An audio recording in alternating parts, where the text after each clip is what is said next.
Independent events. Two events associated with a random experiment are said to be independent if the occurrence of one event does not affect the probability of occurrence of other. It means two event करवा रहे हैं हम, randomly experiment हो रहा है। Independently तब बोलेंगे जब एक के होने पर और जब उसी में हम दूसरा इवेंट करवा रहे हैं तो वो दूसरे की प्रोबेबिलिटी पर कोई इफेक्ट ना डालें। For example, from A bag containing 3 white balls and 2 black balls, the probability of drawing a white ball की प्रोबेबिलिटी क्या होगी? टोटल 5 है और वाइट कितनी है? 3, तो 3/5। If the ball is drawn is replace in the bag, वो white ball एक बार उसकी प्रोबेबिलिटी निकाली और उसको वापस उसी बैग में रख दिया।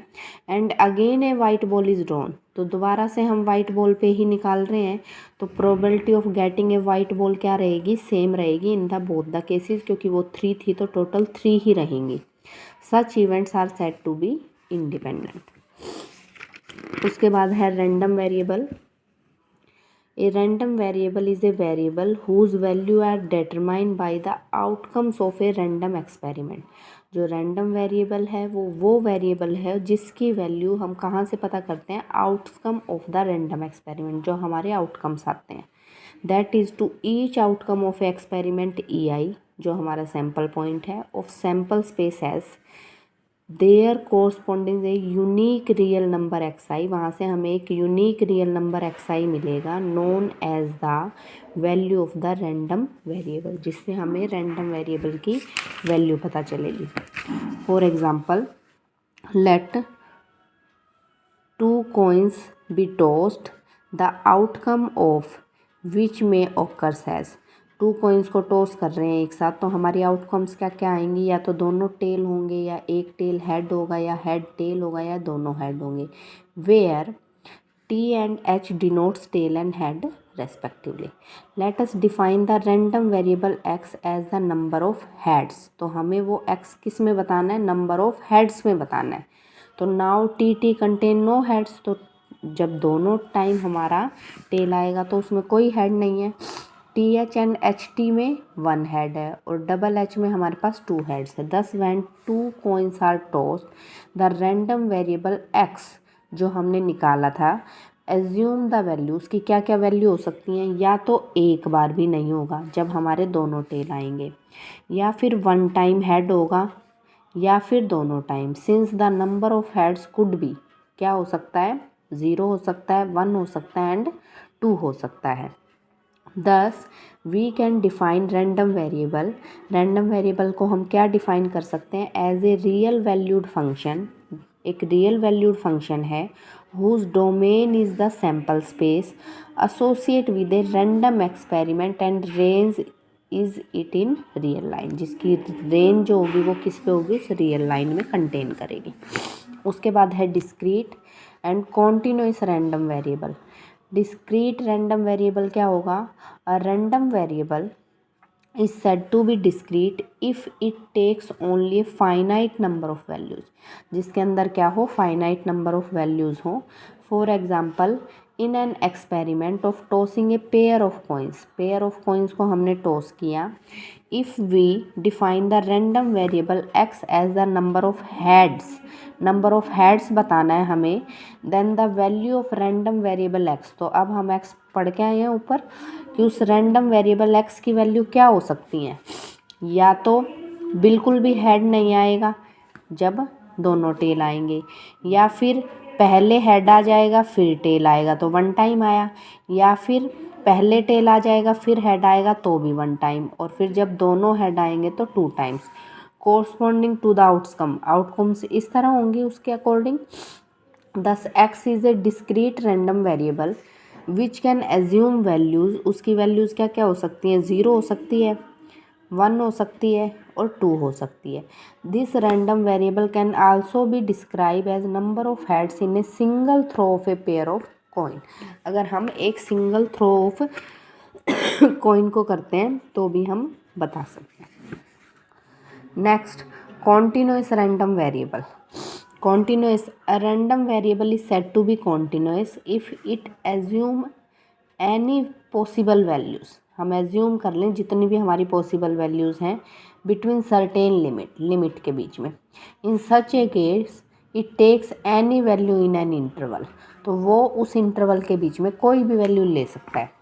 For example, the height of a person chosen at random from A population of 1000 persons, 1000 की पॉपुलेशन के पर्सनस में से लाई करती है बिटवीन किसके किसके बीच में होनी चाहिए 140 एंड 160 सेंटीमीटर। तो उन 1000 पर्सन में से किसी की भी हो सकती है। Similarly as, weight are continuous variable, उनमें से बहुत जो काफ़ी जो लोग हैं उनकी 140 से 160 के बीच में हो सकती है, सिमिलर एज हो सकती है, वेट हो सकता है।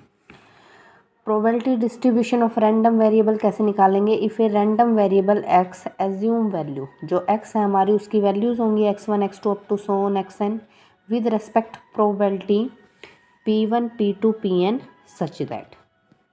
तो पहली कंडीशन है कि जो हमारी प्रोबेबिलिटी होती है वो 0 से 1 के बीच में लाई करती है, और जो हमारा i है वो 1 to n होगा। उसका बी पॉइंट है कि हमारी सभी प्रोबेबिलिटी का सम किसके इक्वल टू होगा 1 के। Then the random variable x possesses the following probability distribution, means x हमारा क्या होगा x1 x2 up to so on xn, और px pi मतलब p1 p2 p3 up to so n p। उसके बाद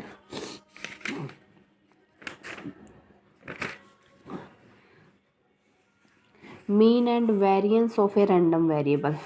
mean का फॉर्मूला हमारा क्या था कि summation of i is equal to में 1 to n P I x i divided bye में summation i is equal to में 1 to n पी आई, और जो हमारा ये होता है ये हमेशा क्या होता है 1 होता है। तो हमारा सिर्फ मीन का फॉर्मूला क्या रह जाएगा, summation i is equal to में 1 to n P I x I. Next है वेरिएंस। वेरिएंस का फॉर्मूला हमारा क्या होगा, summation i is equal to में 1 to n P I x आई का स्केयर माइनस में मीन का स्केयर। मीन हमारे पास क्या था, तो हमारे पास फॉर्मूला क्या बन जाएगा, summation i is equal to में 1 to n P I x आई का स्केयर माइनस में summation i is equal to में 1 to n P I x आई का होल स्केयर। उसके बाद हमारे पास mean of a random variable x is also known as expected value and is denoted by E X. जो हमारा mean होता है रैंडम वेरिएबल x का, उसको हम क्या कहेंगे, एक्सपेक्टेड वैल्यू कहेंगे, और उसको हम दिखाएंगे किससे, ई एक्स से। तो ई एक्स किसके इक्वल टू होता है म्यू, और म्यू हमारे पास किसके इक्वल टू हो जाएगा, summation i is equal to में 1 to n P I x I के। और पी आई एक्स आई किसके इक्वल टू हो सकता है, p1 x1 plus p2 x2 up to so on plus pn xn के। अब है वेरिएंस। वेरिएंस हमने अभी निकाला था कि वेरिएंस को हम ऐसे लिख सकते हैं ई एक्स का स्केयर माइनस में ई एक्स का whole square. Standard deviation it means sigma, sigma किसके इक्वल टू होगा, वेरिएंस का अंडर द रूट। वेरिएंस का फॉर्मूला हमारा ये था, या फिर ये ऊपर वाला ले सकते हैं। तो हमारे पास क्या आ जाएगा, समेशन पी आई एक्स आई का स्केयर माइनस में समेशन पी आई एक्स आई का whole square under the root. उसको ऐसे भी लिख सकते हैं, capital E x square minus में ई एक्स का whole square under the root.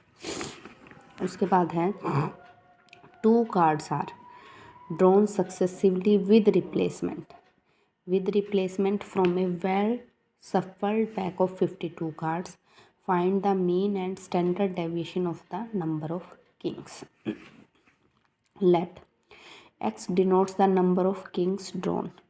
x जो है वो नंबर ऑफ किंग होने को बता रहा है कि नंबर ऑफ किंग कब कब हो सकता है। नाउ 2 cards are drawn, हमें 2 कार्ड निकालने हैं एक साथ, 1 by 1 from a pack of 52 cards। तो clearly x can takes the value 0 1 और 2। कैसे, जब हम 2 बार निकालेंगे तो हो सकता है कि दोनों बार निकाला और किंग ना आए, तो इट मीन्स 0 है। हो सकता है जब 2 बार निकाले उनमें से एक बार ही किंग हो सकता है जब दोनों बार हमने 2 कार्ड निकाले दोनों ही क्या हो, किंग हो। तो ये हमारी x वेरिएबल की वैल्यू होगी। उसके बाद let S denotes the event of getting a king. जो एस है वो तो जब हमें किंग मिलता है उसको दिखा रहा है, और F denotes the event of not getting a king, और एफ हमें क्या दिखा रहा है, फेलियर पार्ट, जब हमें किंग नहीं मिलेगा। तो पी एस तो क्या होगा हमारे पास 4 होते हैं डिवाइडेड बाय में टोटल कार्ड्स, तो उसकी हमारी वो प्रोबेबिलिटी क्या हो जाएगी 1/13। ना होने के क्या होंगे, ना कब